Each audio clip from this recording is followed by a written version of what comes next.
Hi guys, it's a Sunday here at MIT and the classrooms and the blackboards are empty.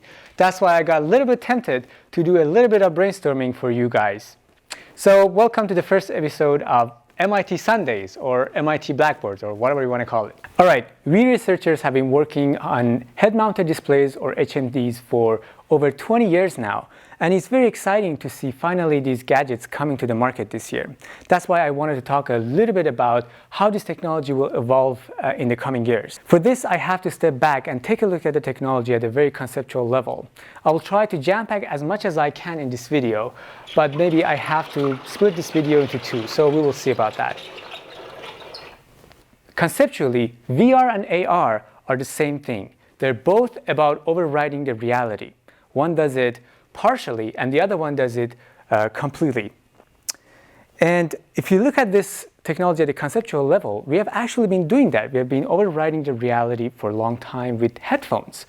For example, you can override a traffic noise with a beautiful song using a headphone. So this overriding the reality is the core concept or seed concept. And by knowing this core concept, you can actually predict how this technology may evolve. You may ask me, how can you do that? How can you predict that? That's crazy. But the truth is, it's actually not that difficult. Once you know the seed concept, there are several methods that I'm going to talk about in a different video that you can use to predict the trajectory of certain technology. And anyone with proper education and exposure to technology should be able to do that. So there's nothing crazy going on here. The first thing that we have to consider is that how can we do this overriding better? We always do things better first. We always make things better first, and then we will take the next step. In order to do that, we have to take a look at the details or the spec of the device that we have today.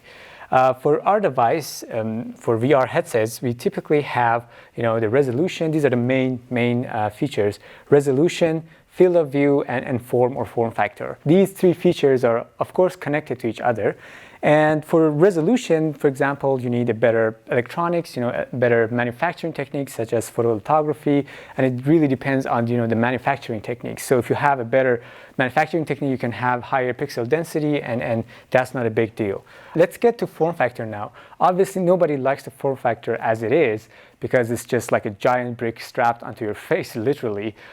So let's do a little bit of touch-up on that and see where we can go with that. All right, so I've done a little bit of sketching here. And I'm going to keep talking on this sketch.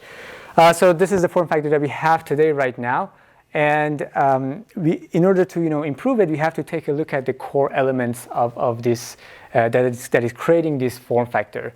So for this device, we have a holder, the frame that holds the lenses, and then we have the lenses that are focusing our eye onto the displays. In order to make this compact, or to basically give this a little bit of touch-up, we need to get rid of the lenses. So we need to get rid of the lenses because the lenses are taking a lot of space in this form factor.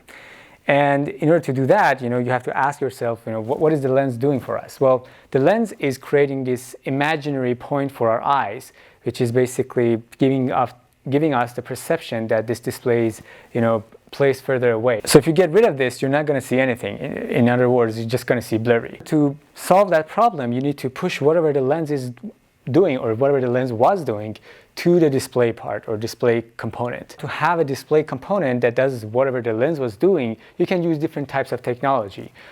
For sure, you can use curved display, for example, but that still won't help you much. You will still see blurry if you get rid of the lenses. So what you need is another layer that does the angular modulation of the light for you. And that can be done by different technologies today. For example, one of them is flat optics. Now, this technology uses metasurfaces with nanostructures on the surface to do the angular modulation of the light. But it's very researchy, it's very pricey right now, so I don't think that will be the winning solution here. The other solution will be compressive methods, which use several layers of displays, and they encode them in time on and off in order to give you the illusion of the light coming from a certain distance. Unfortunately, that will also require some distance between the layers, and I don't think this will be the winning solution for getting rid of the lenses. Laser diode technology is the third solution, which I think will be the winning solution. And laser diode technology is a modern technology which is going to come to the displays and light all different types of lighting around the world. I think a lot of applications would tap into this technology, and VR will be one of them. If I were a billion-dollar company investing in a solution to make a better VR headset, I will probably invest more in the electronics and laser diode technology. So here now we have a laser diode array display with another layer that does the angular modulation of each pixel for you, and this can give you a much smaller form factor. But that's not good enough, because that can be only VR. You want to merge the VR and AR into one piece of gadget, basically. That would be ideal.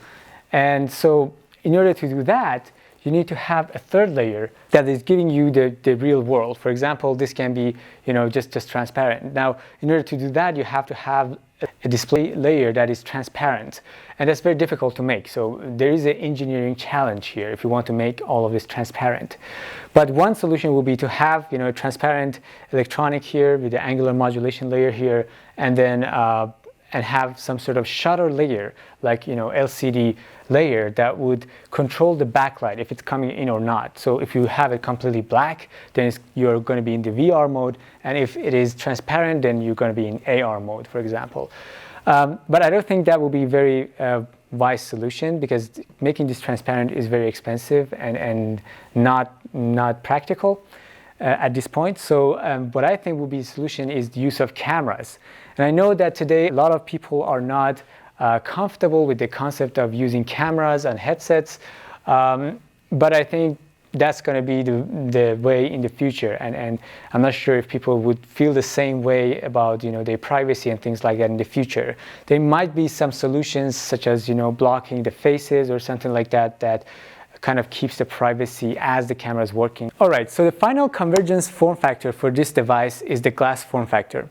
And I know a lot of people may say, no, you're going to have internet in your contact lenses and whatnot in the future. But seriously, people, I don't think that's a practical solution. That's just some technology gimmick. And the reason for that is that technology adapts much faster to us than we adapting to technology. The contact lens is a very invasive form factor. It's not comfortable for everyone to wear.